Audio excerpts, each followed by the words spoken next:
Good morning. Buenos dias.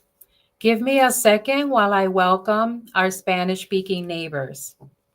Let's get the screen to catch up with us for a second. Looks like our welcome poster was there.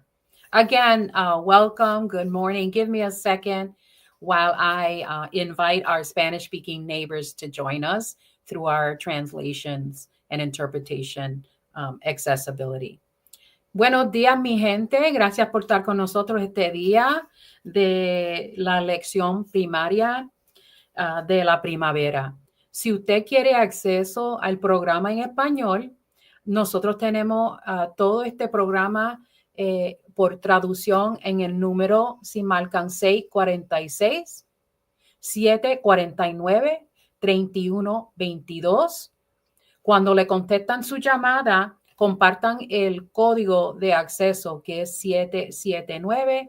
779-328-221. Y ahí aparece en la pantalla para ayudarles a ustedes también. Antes de empezar el programa, yo quiero compartir un mensaje con nuestra comunidad inmigrante, que somos casi todos los que estamos aquí en la nación, menos esas personas indias indígenas del país y nuestra comunidad mexicana, que era una tercera parte de lo que ahora es los Estados Unidos.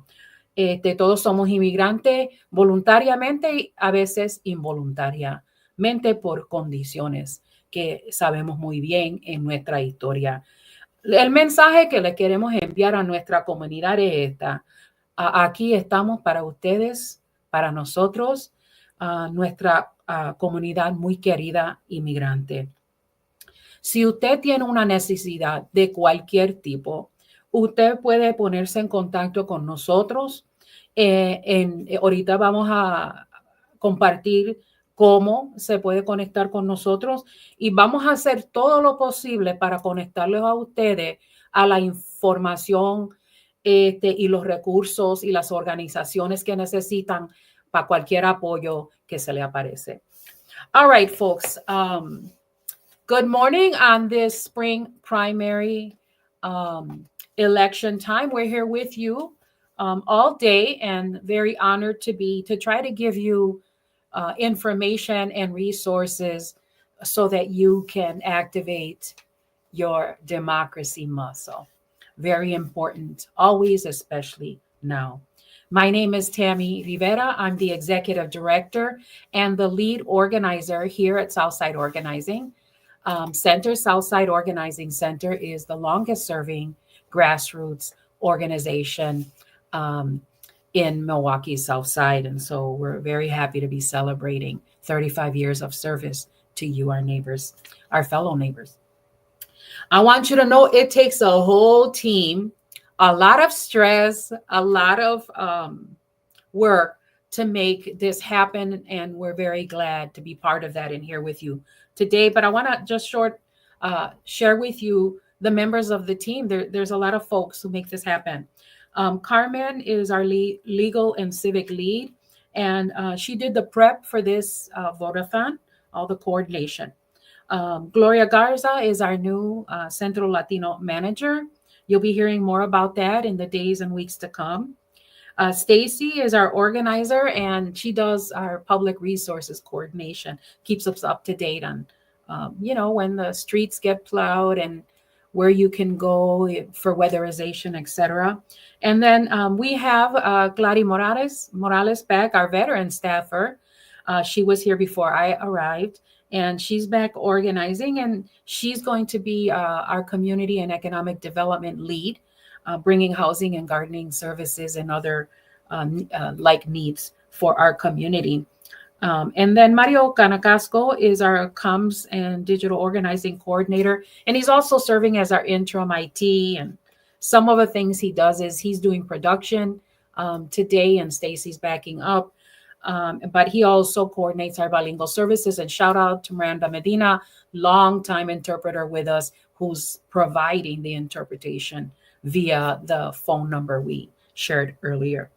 And then Jeanette Torres is the organizer of our youth programs, and she coordinates all the incredible work and supervises and helps develop the youth and does a fabulous job working with them to create digital material and graphic design and videos for the organization. And then some of the youth today, we're going to have Kimari and Bella Isabel coordinating or hosting the 12 o'clock segment of the Vote-a-Thon. So it's a youth takeover. We get super excited. We're the most proud and the most excited about anything our youth do.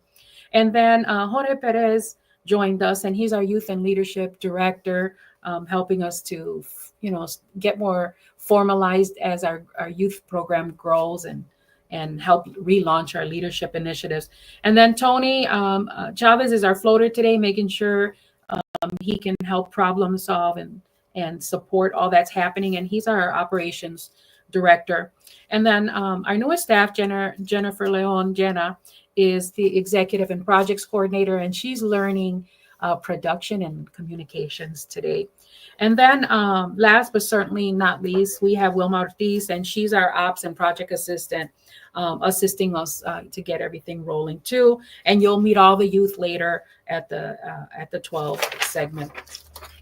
Bravo to all of you who went out and voted early and absentee voted. I wanted to, and I couldn't make it happen. So I'll be going out today between segments and doing my vote. Here's what I want to tell you. Sometimes during the spring election, we have very low voter turnout because it's not a big presidential election. But it's critical that we continue to develop our voting muscle and that we show our voting numbers even when there aren't tons of elections on that. So today you're going to hear about the Department of Public Instruction race. And you may think, oh, my kids are not in public school or you don't understand it a lot. But even if that's not important to you, even though it should be, what's important is that we continue to demonstrate that people should take the South Side serious. And voting, right, is the thing folks pay attention to. So even if you're tempted not to vote so that they see the numbers on the South Side are increasing and people take your vote seriously. And then our democracy will work better when people know we're going to vote, and that if they don't represent us well and our ideals, they're not going to be in office. So that's my plea to you today. Even if you don't want to vote, even if you don't care, go to demonstrate the numbers. And the other thing I want to share with you is, we don't know this because we haven't experienced it, but we don't know what's going to happen in the future. People fought and even died for our right, to vote. Even in my grandmother's time, like women and people of color didn't have the right to vote. And we should really take that serious and not take it for granted, because that could go away again. So be with us today. I want to share that you might see us with different hairstyles and different outfits because we pre-recorded some of our messages today, because sometimes we have problems with the live feed. So to be a little safer, we pre-record some things. We'll be with you today at 8. The youth are going to take over at 12 p.m. You don't want to miss that. And then we'll be with you at 6 again. And then just as a disclaimer, the views and opinions shared today may or may not be that shared by SOC or Reflect SOC. And so we'll get the rest of the program going. I'll turn it over to Carmen. Thank you, Tammy. Like Tammy mentioned, we're going to be here today getting you through the election. If you have any questions, feel free to call us. We're here live. Even if you don't see us immediately, we're here to take your calls. The number is 414-672-80. I need to make sure that I have the right number, 672-8090. I should know that by now.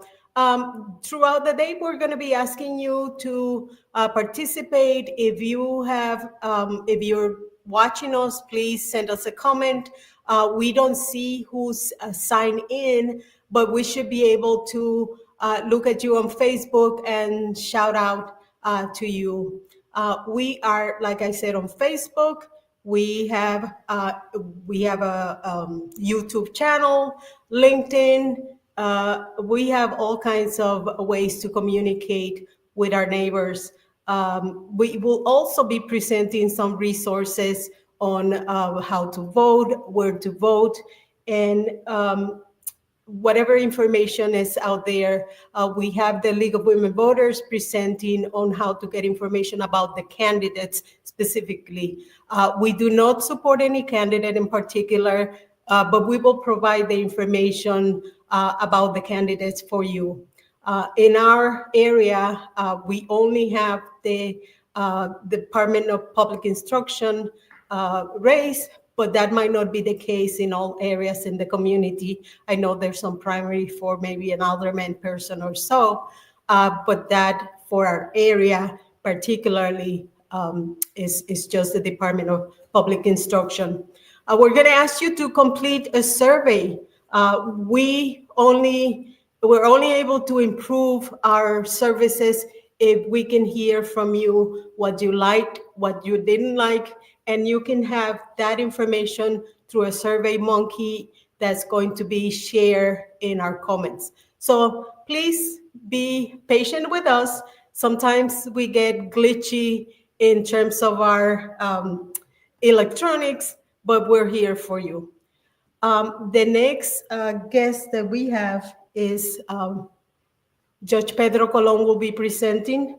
If he's available, he'll be our next segment, but if not, we're gonna go into My Vote presentation. My Vote, wi.gov is the website that we use to provide information about where to find your voter, your location, information that needs to be updated. So I believe that we could do that now.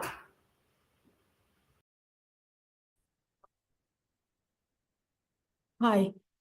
Every election, the Southside Organizing Center takes an opportunity to review your voting information using myvote.wi.gov. Reviewing your voting information is important, especially if you have changed your name or you have moved. By going to myvote.wi.gov, you can make sure that your information is accurate. I'm going to share with you how to do that.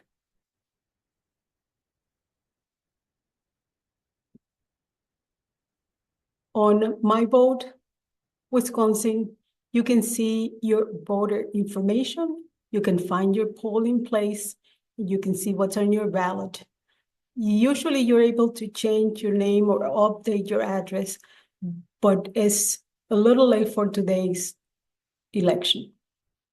You can also register to vote. Again, it's too late to do it online, but you should be able to register to vote at the voting location. I'm going to use the address for the Southside Organizing Center, 1300 South Layton Boulevard, to locate my voting place. According to the site, my voting location is Derfler School, and my ward is 215. In addition to that, it gives you the address and the times for voting. Using the site, you can also see what's on your ballot. Again, based on the address, we're going to look and see that the only issue for this part of town is the State Superintendent of Public Instruction, DPI. So you have 3 candidates, and you're going to be choosing one. 2 of those candidates are going to advance to the April 1st election. Like I said, there might be other issues on your ballot, but for our area in particular, the only issue is the DPI race.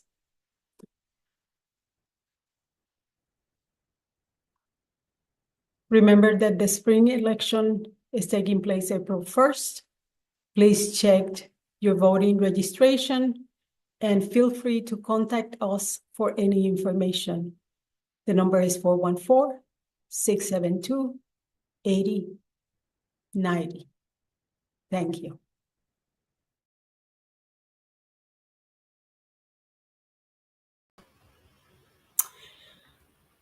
Well, you have that information regarding the voter registration. It's very important for you to maintain the voter registration accurate.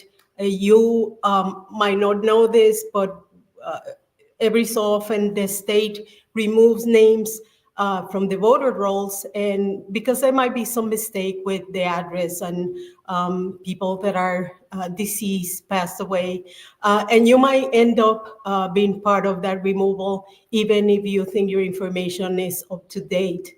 But to prevent that, before every election, go into myvote.wi.gov to make sure that you have all the information needed and the location and all the things that are important to maintain your registration updated. We want to be able to show you another recording provided by the League of Women Voters. This recording is going to provide information about the DPI candidates. Like I said before, we do not support any candidate in particular, but we want you to be able to have all the information necessary for you to make a decision regarding who to choose for the April 1st election. Again, April 1st, we're going to be electing one person for the DPI, in addition to the Wisconsin Supreme Court and some other positions throughout the city. So let's watch that video for the League of Women Voters. Thank you. Hi, Eloisa. Welcome for joining us today. How are you? Good, I'm fine, Carmen. Thank you so much for inviting me to be with you today. Today, Eloisa Gomez is going to talk to us about one of the resources from the League of Women Voters, specifically one of the resources to allow us to know about the candidates running for any particular election. Eloisa, can you introduce you and the League of Women Voters and the segment that we're going to be watching? Yes, I'd be glad to, Carmen. So the League of Women Voters is a nationwide organization. We are nonpartisan, so we don't support any political candidate, and we do not support any political party. We are here to provide as much information as possible to voters so that they can be as best informed as possible when they vote. And what is the program that we're going to be looking at today?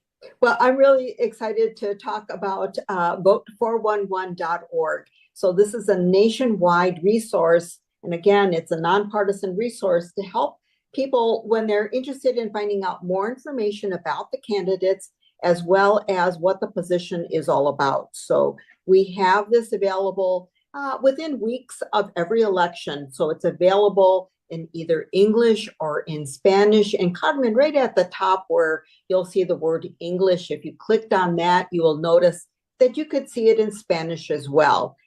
This time we'll be doing this in English. So here is the great resource available to us, and we'll walk through this process. The first thing we have to do is add in an address. And I know that we're going to be putting in the address for the Southside Organizing Center as an example for us to kind of walk through what 411.org is all about, what it has on its website to share with you. So you can, again, select the language you prefer. And after you put in your address, if you stay with English, for example, we'll do a save and view the races. Once we click on that, we're going to see some information that says what are the positions that are on the ballot. Here, this is just, in this case, the Wisconsin Superintendent Public Instruction race. And just before we look at the candidate information, we're going to get some information in either English or in Spanish, a real just summary of what the position is all about. And no problem if you don't have time to review it thoroughly, but it is there available for you. So what we do is we invite all the candidates for every race to respond to a number of questions that we ask. We develop our questions, we send them to the candidate, we encourage them to respond, we let them know that this information is going to be posted. So the important information here is the candidates themselves respond to the questions. We don't interpret what they say, so you're going to see it. Now, I would encourage you to click on the view answers for each one of them, and then you'll be able to say, let's just say you don't know anything about these candidates. Well, you're going to get some general information on each of the candidates. If you want to research them further, it's there available for you. And if you scroll down further, now you're going to begin to see the responses to the questions. And as you will notice right away, one of the candidates has chosen not to respond. And I just want to say again, we invite every candidate to respond, and it's their choice whether or not they're going to. And so you'll see their responses to the first question. If we scroll down further, we have a chance to see there are more questions here. The first one is, each one of them has a different kind of a question. And even if you don't research what the position is about, each of the questions, I think, gives you a sense of what the main responsibilities of this position, what the position is all about. So we will scroll through, we will see their responses. We ask them to, I think we encourage them to not be real lengthy, but some of them very, very much are, and that's okay too. And as we look at and then we say, okay, there's some additional information on the candidates. So you can click here and get more information from each of these candidates. But again, this is a quick resource tool for you. It's as quick as you want it to be. And I just want to emphasize, you can pull out your cell phone when you're at the polls to vote. If you haven't had a chance to do this, you can take out your phone and type in vote411.org, and this information pulls up, so it can help you right on the spot. Okay. Well, I'm gonna stop sharing right now, Eloisa, and can you tell us where do we find this information? If we need some additional information about the League of Women Voters, where should we go, and so forth? Great. So in addition to vote411.org, please visit our league website, particularly our state website, which is, the League of Women Voters, Wisconsin.org. So visit there because that has the most information. You will find it on our local websites as well, but the summary of all the information is there at the statewide website. And in addition, much of it is available in Spanish, as I mentioned before. And Eloisa, when we have an election coming up April 1st, people should be able to obtain information about those candidates in this site as well. Is that fair to say? Yes, that is. And in addition, whenever there is an amendment on the ballot, which in this case, April 1st, there will be an amendment, we encourage people to look at our position on the amendment. So we do take positions, we do take policy positions. That's the only thing you'll see from us in terms of how we are responding to a particular matter that affects us all. Well, thank you, Eloisa, for sharing with us. Hope to see you soon.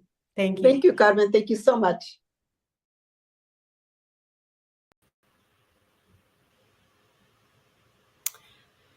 Well, we had Eloisa Gomez from the League of Women Voters providing some information about the candidates. Again, that site is vote411.org. That's part of the League of Women Voters, and it's a nonpartisan information regarding the candidates. Before I forget, I want to give you the information about the City of Milwaukee Election Commission. Make sure that you remain in line if it gets to 8 o'clock. The polls are open between 7 to 8. And if you have any issues, if you need assistance to someone bring the ballot to you, if you're disabled and you need that further assistance, you can call at 414-286-3491. That is the number for the Milwaukee Election Commission Special Services if you're in need of that information. We're going to move on, and I believe that we have a little promo from our youth that we want to share with you today. And throughout the day, we're going to be having the youth, which are very involved in the civic engagement from the Southside Organizing Center, doing their own presentation at noon. Thank you.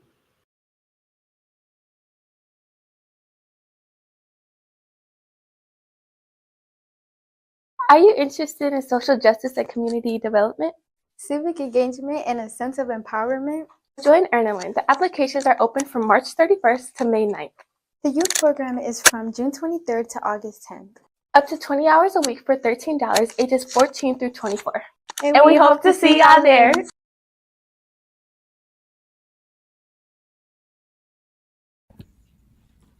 Save the date. Sox 35th Anniversary Retro Balls happening Saturday, October 18th, 2025, Sweetest Day. Be on the lookout for our monthly countdown that will include upcoming events and initiatives leading up to our anniversary celebration. We hope to see you all there. Are you having safety concerns in your neighborhood or legally dumping becoming an issue? Or graffiti popping up on night? A concert problem? Please reach out to Sock Safety Lead at safety.sockmilwaukee.org. Take down your concern and work with you to fix the problem. Starting in 2025, SOC will be open the first 4 Saturdays of the month, with each department taking turns offering programming to our neighbors. Stay tuned for more info. Follow us on Facebook, Instagram, and LinkedIn to stay connected year-round.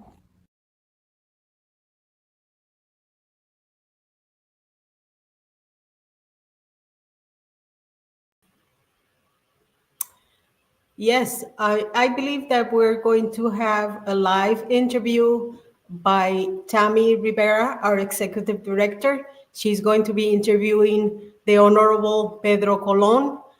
He's a judge at the Wisconsin Court of Appeals District 1. Give us a couple seconds until we get the system set up, but that's our next segment. Thank you.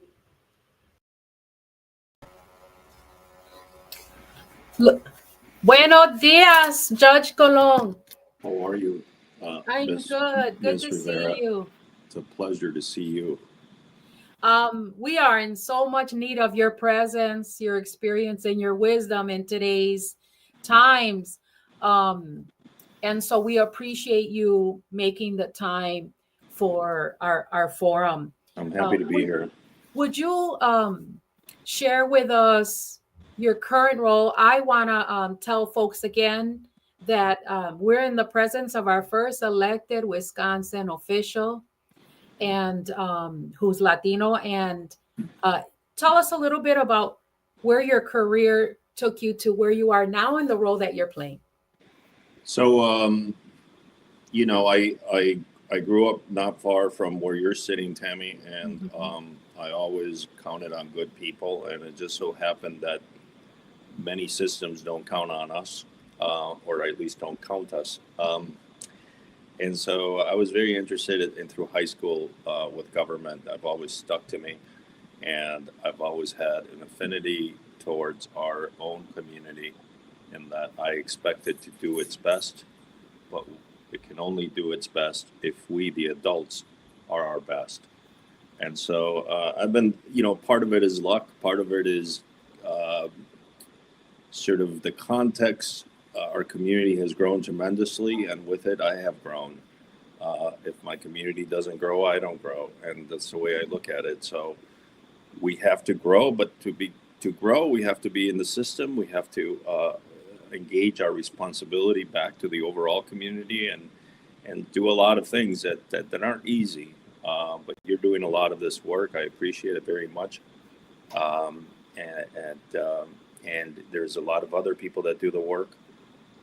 But ultimately, it's about, I just, part of it is luck. Part of it is a great community to be in, and part of it is a lot of support from a lot of good people, and of course the daily grind that I have to do for myself. But that's all right. That's part of. I really enjoy it. I've never, I've been a state rep. I loved it. To this day, it could, if you catch me on the right day, I'll tell you that's my favorite job ever. I was a circuit court judge, which obviously required a lot of responsibility for not only my community, but all the communities in the county of Milwaukee. And I was happy to do that well. And the governor saw fit to appoint me to the Court of Appeals. So now I have a broader sort of responsibility to the law. And so I know that you want to talk about some things that are happening today, but I do want the community to understand that I am a state judge and that I am not a specialist in immigration, and that immigration law is something that is run through the federal system, but it has implications in state law.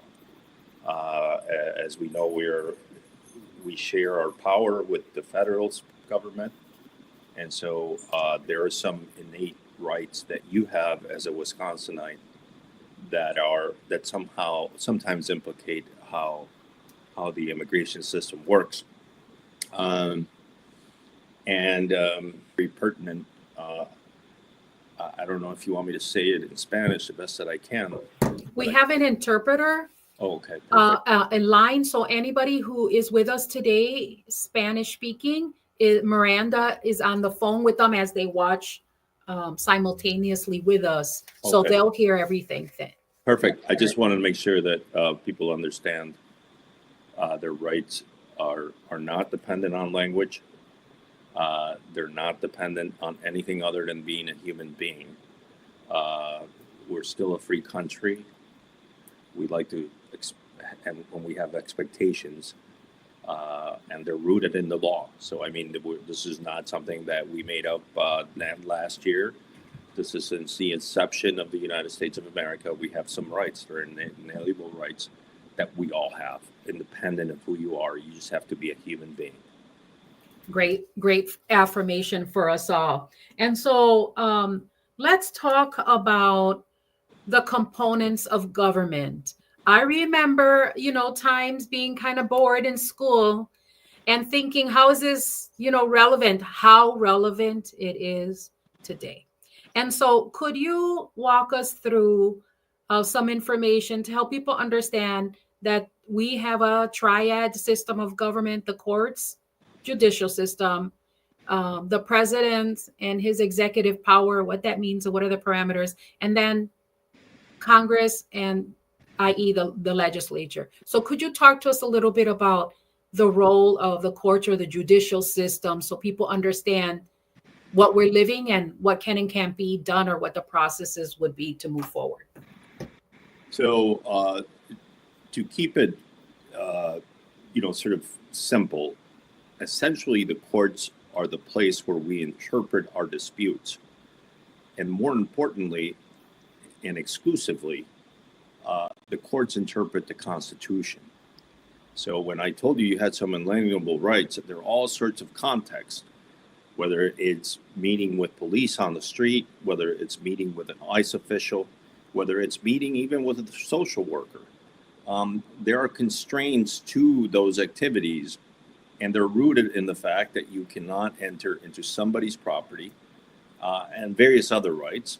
And so the courts interpret all those contexts. How is it, and you can imagine the amount of police contacts out there or immigration contacts and the context under which they occur. So we interpret them and we say, well, this is unconstitutional, this is constitutional.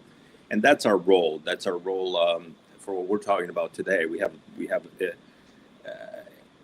other rights in our Constitution as to education, in our state Constitution, as to supremacy with what law gets to be applied.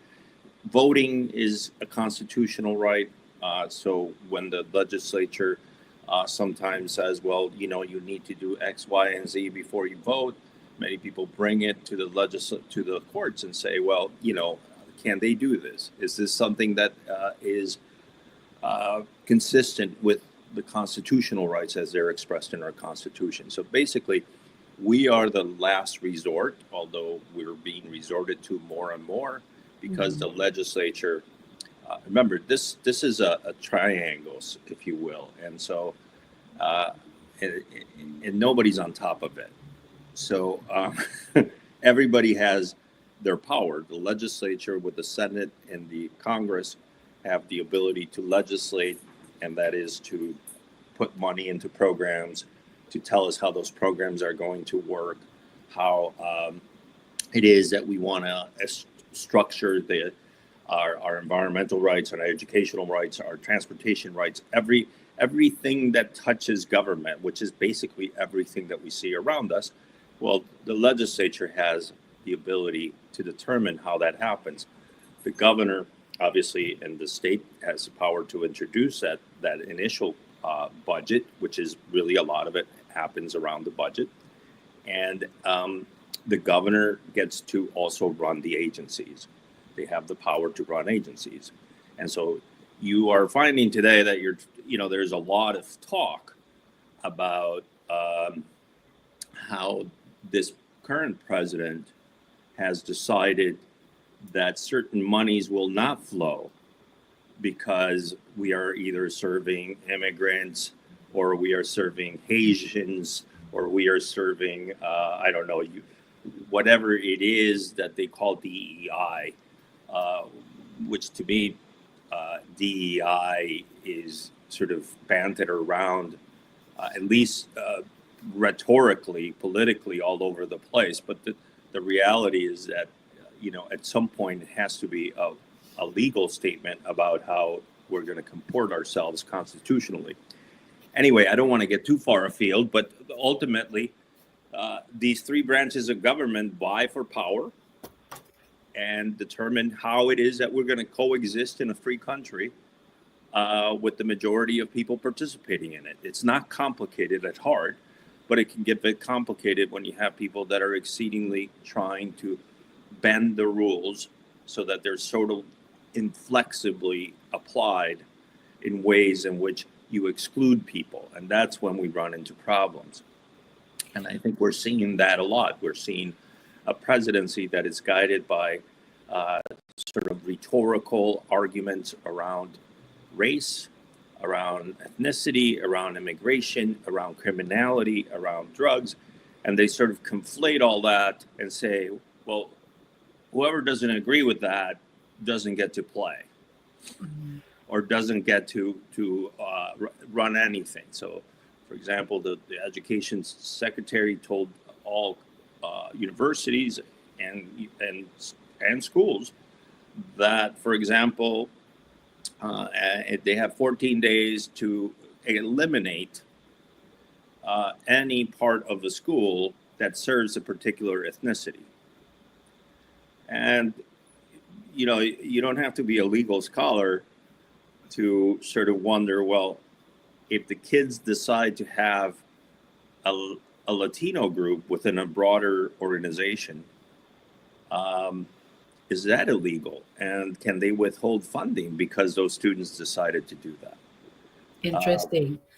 One of the things I want to lift up that I'm hearing you talk about to clear up for folks is there are decisions at the federal level, and then there's another power structure at the state level, right? And so Correct. That's really important too, that while there's all this federal activity happening, and indeed it can impact the state also has its own autonomous or layer of government. And so everything is not disputable because states have their own money and their own power. But when it comes to the federal, that impacts all. And then I have a question for you that I know many folks are talking about. So we have, the courts, the judicial, like you said, the triangle.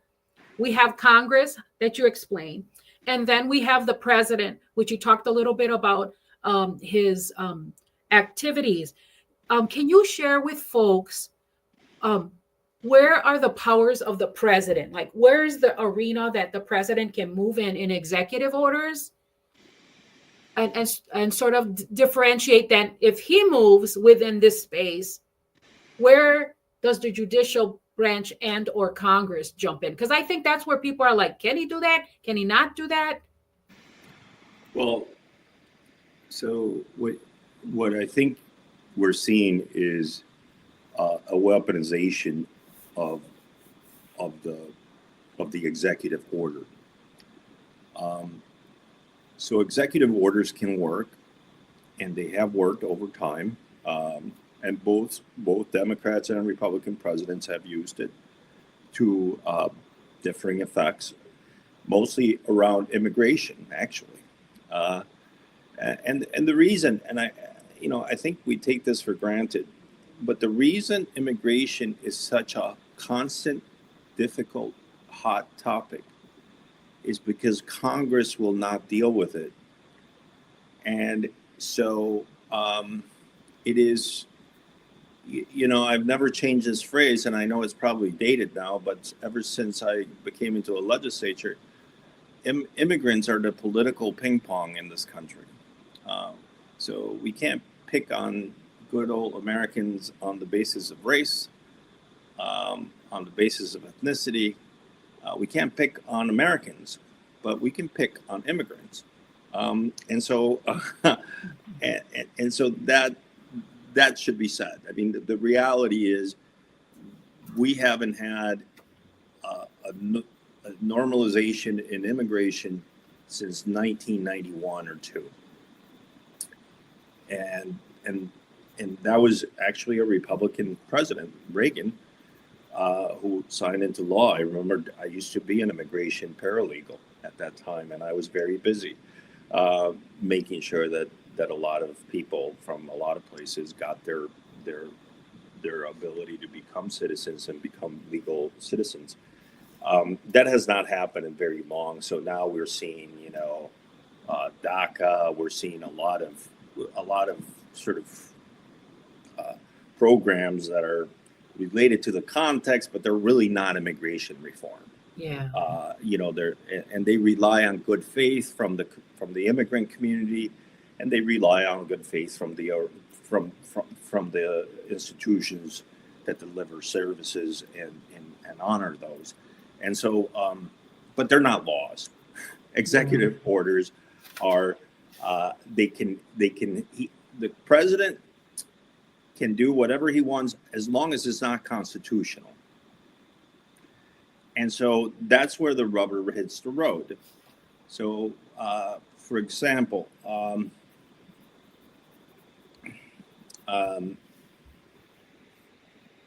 sorry, I'm having some technical issues. Can you see me? Okay. Yeah. So for example, if you have a law that says that the city of Milwaukee and the police department in Milwaukee has to aid the immigration enforcement, that is simply not true. And in fact, local authorities have nothing to do with immigration. Now,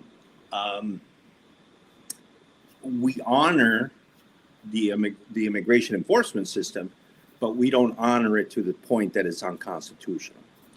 And so you'll see a lot of activity around this. So the executive order regulates the particular agency, whether that's transportation for roads, education for universities, and K-12 education. But it also has to be constitutional, and it has to respect our individual rights. It has to respect the rights of other branches, and it has to respect our organization as a United States of America, because you're absolutely correct. Every state has its own constitution, and every state has the ability to interpret that constitution. So we are all hopefully in good faith trying to run the program, right? Except, and I'm going to call it arbitrary, because when you have And I don't mean to laugh, but it is the most bizarre argument I've ever seen in government that the Department of Transportation now says that the more kids you have, the more transportation funding you will receive, which, you know, I guess based on evolving birth rates in the Latino community, I should be very happy. But I think it's the most bizarre argument I've ever heard. But you know, he certainly has the ability to say that, but he doesn't have the right to not fund transportation projects that have been authorized by Congress, back to Congress, right? The power of the purse. They said fund these, so they have to be funded. You can't just halfway through the program say, oh, well, you know, I'll only fund it if your birth rate increases by 10% annually. That's another law. Yeah. Go back to Congress and see if they can pass that. So there's all these things at play, but there's the constitutional framework and there's us, that is human beings that exist in this constitutional framework, and we have inalienable rights. I don't know, maybe I've been thinking about this too much. No, we're all swimming in it. And so trying to like figure out where are the boundaries and where is the process. And so what I hear you saying is the president has the ability to issue executive orders, but they cannot have conflict with the Constitution. So they have to be in alignment with that. And then also they cannot usurp, they cannot go over what Congress already decided.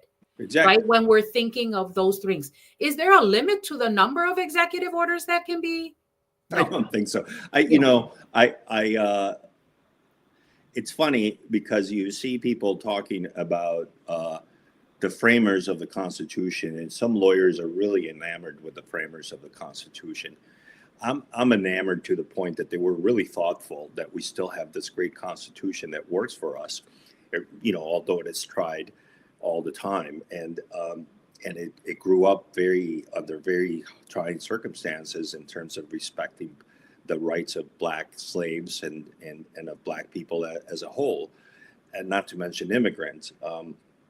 But it is a great document, and I don't know if I've ever read executive order anywhere in the original, Constitution and the dialogue. It is really a modern. It's become a modern technique or tactic, I guess, of either party trying to say, well, if Congress can't fix it, I'll fix it. Mm-hmm. Because it's a lot easier to write an executive order because you just tell some staffer, go over there and tell them that we will not have orange juice if it is not mixed with pineapple juice for the rest of our time, right? And then all of a sudden you're like, what? I have to mix orange? I like orange juice. I don't need it with pineapple. And so I'm sort of being, I don't mean to be flippant, but really it's very easy to carve out an executive order,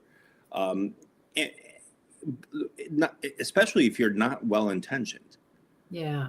And so when an executive order is issued, obviously what we're seeing now is if there are any implications to the Constitution, that's going to be taken up in the courts. And then it kind of stops the executive order. That's why you see all these judges pausing several things. And then, like you said, the conflict gets resolved in the court. Correct. So executive orders there. And then if there's an executive order that there is concern that it's usurping Congress, what's the process for Congress reacting to an executive order that is not in alignment with decisions from the Congress? Well, if you ask me about this Congress, I think this Congress is, in a sunny retreat center because they haven't said a word about anything. They can't even get a budget together. So this Congress is really, but typically what Congress does is say, hey, wait, stop. We didn't fund a bridge, a road, a building, a train in my district based on the birth rate of my Yeah. district. We just So said, the Congress can react individually, or is there an act that they can do in committee or as a whole? well, they can, well, they can actually go to the Supreme Court and say this is unconstitutional. For one, Yeah. they can get together and say, you know what, stop all funding until we decide what to do with this, which is sort of what the president's tact has been. It usually doesn't work because it strains sort of the institutions to a certain degree. And I think since Newt Gingrich in the 90s closed the federal government, nobody has Done it tried. again. Yeah, The so chaos and the trauma that causes. So Congress can, our Congress can respond individually, and indeed we have seen some of our representatives speak out, and then the parties could collect and the subgroups could collect to say, hold on, because the other concern I think people are talking about is the quantity of decisions, the speed of decisions, and then just understanding how much change you can make at one time and how much time is needed. well, so that's a great point, because I think it's really hard for the courts, any court in any state, even the federal courts, to decide these cases so readily and so quickly. And so, this erratic, irrational diminution of legislation, in my view. But, so it's really hard for the courts to cope with that. We are not built for the courts to sort of decide a thing a day. And in mass, like Yeah, so much. and everywhere in the country as it applies to all the states. So it's really trying, and it's hard to keep up. However, courts will always get to it. Yeah. And courts are, the Supreme Court of Wisconsin, the Supreme Court of the United States. They're very aware of the timing of decisions, and they have the right to pick up a case and say, okay, we've had Prioritize the. Yeah, we've had enough. Everybody has conflicting views down in the districts or in the Court of Appeals, as I am, and say, well, Pedro and his crew in this district say one thing, another district says another thing. So the Supreme Court usually says, well, give them all to me and we'll figure it out. Okay. And so then, remember, the courts provide stability so that we all know the rules of the road. And so without adherence to the legal principles, we don't have a stable democracy. Yeah. We have essentially what we all sort of depict the third world countries as being. Really, they're democracies too, but they just don't have that institutional respect for the rule of law. And so, and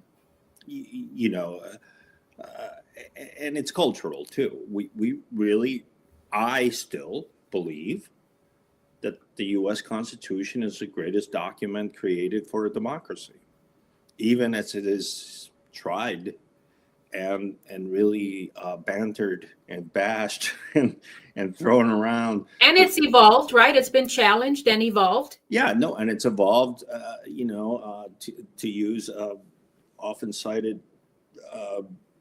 quote, on the arc of justice. The arc of time always looks towards justice. I think that's what the quote is. But the reality is we have evolved, not easily and not without a civil war. There's been a lot of really difficult chapters, and we're in a difficult chapter right now. Yeah.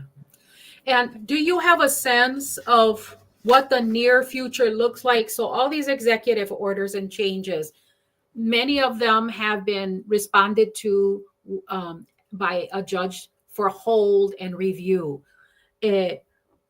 What could we expect, like the timelines, or is there any way you can project what would be typical in an untypical situation?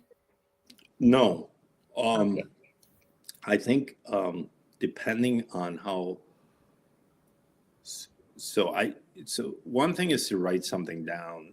The other thing is to say, well, I'm actually going to disrupt this institution to the degree that it's not going to be functioning, right? So, for example, and you don't need to think way beyond our district here, our neighborhood. We have schools that serve non-English speaking students, right? Now, ends up being kind of an ethnic dimension in that a lot of our kids, in fact, all of our kids, come from Spanish-speaking countries, right? And so what we try to do, different ways of doing it, and we can talk about what is a good way to educate a child another time, but although you can vote for it today. There is a primary, and it's a very important primary for superintendent of education that everybody should be voting for. Having said that, you can argue how you teach a kid, but ultimately, all these schools are primarily serving immigrant kids who are, a lot of them are more fluent in Spanish than in English. And that was me. I mean, I learned English way after I learned Spanish. So I didn't speak English when I arrived here. And so you could say, well, they were housing me in some kind of ethnic chamber down at Wisconsin Avenue School, teaching me English. And, you know, I should have been in some non-bilingual setting, not understanding a thing in the back of the classroom at some other school, right? But, you know, thankfully at that time and today, still, we have really good people that really care about these kids. Yeah. And that the purpose of education is that people can be educated. And if language needs to be addressed, that it's there. But so it's not ethnicity, it's language. So I don't know how they're going to do that dance, and they're going to withdraw all the funding from a lot of schools that are sitting around this neighborhood. I think that would create chaos. And I think my point back to your question, you see that at the court, any court, in 2 minutes. Yeah. We cannot run society with our children not being funded. Yeah. And all the languages that are spoken in this country and all the different languages that need support in education. Madam, let me ask you one last question. So let's say in these federal waves, the teeth, right, of the executive order, are, this is what I want to happen. And then if you don't cooperate, we're going to pull federal funding, right? Yeah, basically. And then we know some of those systems are many of those systems highly dependent on federal funding. Is there any reciprocity in states saying, well, if you're going to hold our federal funds, we're going to hold our state funds? Or is there any other thing on the teeter-totter that the states could say, if you hold the federal funding, then we could withhold? Like, what's the equivalent or the response to the state for the states? So, you know, I have not seen this a lot, but I know there is an argument that was used with Obamacare. And with Obamacare, what the Supreme Court said was, you don't have to take the benefits because the benefits would outweigh the way in which you run your individual states to a degree that's essentially coercion by the federal government. And so, you know, I think that, so for example, a lot of states don't opt into the Obamacare. They essentially get less federal aid and they get pricier healthcare and they get less healthcare, but what's their choice, right? And that's fine, but you cannot force a state to essentially be subjected to coercion by the federal government. Now, like I said, I haven't seen a case personally on this, and I have not studied it a lot, but I do know that that challenge exists. And obviously I've read it in newspapers in some of the cases, but I haven't dealt with that since Obamacare. Well, we hope, folks, that this has helped you understand a little bit more about our current political, social activities, what's happening with post-election. And are there any sources you recommend, Pedro, as we close out this segment, for where people could learn more about this? Or, you know, that's an interesting question. I being sort of my tendency is to trust organizations like SOC, organizations like Voces de la Frontera. I trust our community to take care of itself. And I believe that we will do it in good faith and that we will take care of people. And so, if you're interested in learning more about the law, obviously that's a broader concern. But if you want true blue, how to, where to go type of information, I have to say that we have the best community in the state. I mean that. I know I'm probably offending some people when I say this, but I do mean that. I think our agencies and the people that work in this community are maybe not always in agreement, but we are in agreement as to one thing, that our community gets treated with goodwill and respect. Agree. And so, I would resort to the people that have always been there for us. Thank you, Pedro. Thank you for your time and for your service. Yeah, thank you all. And don't forget to vote for superintendent. And don't forget to know that you have individual rights and that nobody can come into your house without a warrant signed by a judge. All right. Muchas gracias, Pedro. Take care. We're gonna turn over the program now back to Carmen, who will segment us into the next portion. Thank you, Tammy. And thank you to the Honorable Pedro Colon. That was a very insightful conversation, very good questioning, and very good resourcing from Judge Colon. Before we move on, I want to thank the people that are watching us. I see that Nidia, Jen, Linnea, my friend, Clary are all joining us through our website on Facebook Live. Thank you. And remember to complete the Survey Monkey to let us know how we're doing. We appreciate that. Our next segment is immigration related. We have a couple of videos that we're going to play back to back, very short videos provided to us by the ACLU. And in the comments, we'll have also additional resources from Voces de la Frontera. I think Tammy is going to introduce this segment with more details. Thank you.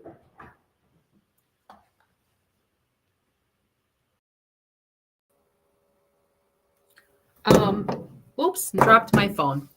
Just so you know, folks, when we're on here, we have like multiple methods of communicating to each other with the interpreter, with our guests, with the team. What I'd like to do now is say, especially because Milwaukee is an immigrant landing spot, we have a collaborator from long ago, Urban Anthropology, who documented just around the community of Kazi Park, over 111 nations represented in the people who live there from when they came. And so it's really important for us to understand that we're, like I said earlier in the Spanish segment, we're actually all immigrants here, with the exception of our native indigenous First People, and with the exception of the Mexicans who lived and their land was about a third of the United States, the southern and western portion of the United States.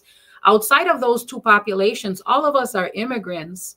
And I'd like to emphasize we're immigrants voluntarily because we came to this country for opportunity, or involuntary or coerced, as in a word that Judge Colon used, through slavery and through colonization of other countries like Puerto Rico. And so, again, we're all immigrants, whether you're a European American or Mexican American or Asian American, etc. And so what we want to do now, because it's a high intense and chaotic, confusing, and fearful time for the immigrant community. We want to share that there are some resources of folks who understand your rights, as Pedro talked about, way better than we do. We're not attorneys. We can't provide legal advice, but there are some institutions and some of our partners who are much more versed in this. And so we're going to be sharing now a great resource from the American Civil Liberties Union, the ACLU, so that you understand what people's rights are who are immigrants. And so we're going to go ahead and play a great video that they put out.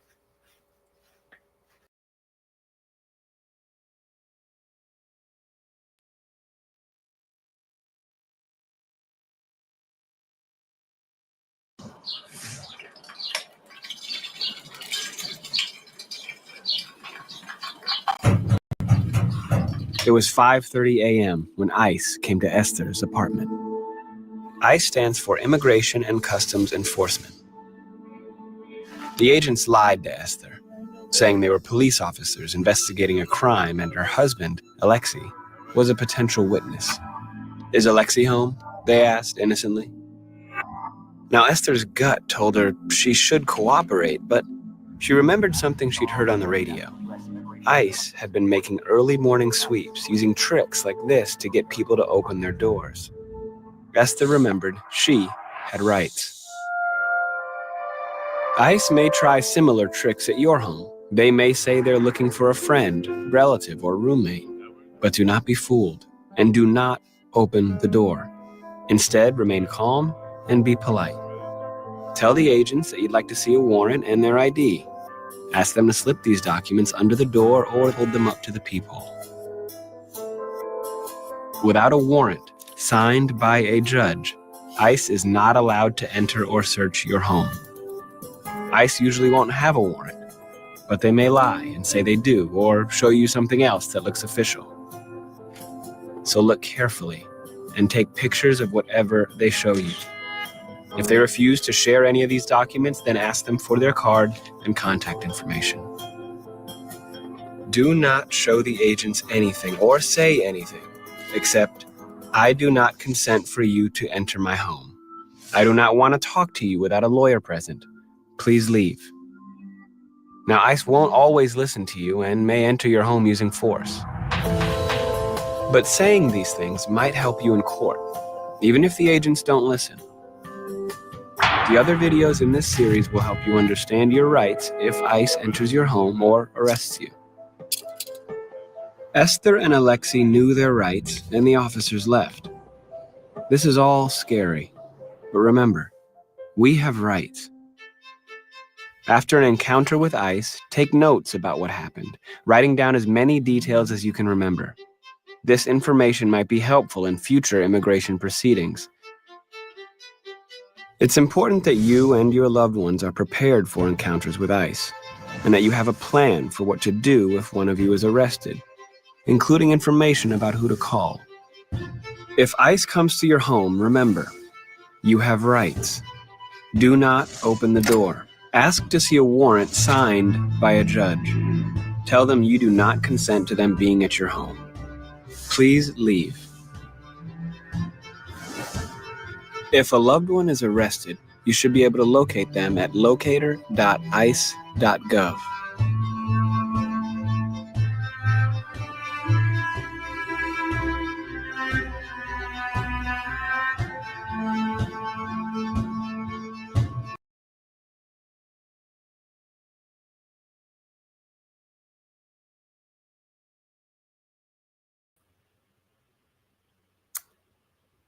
I believe that we have that same video in Spanish. We will add it to the comments, and this should be concluding our morning session. We are here in the background. If you have any questions, feel free to call us again to 414-672-8090. Thank you to the people that are watching us, Eloisa, Clary, Jen, Linnea, other people that are joining us.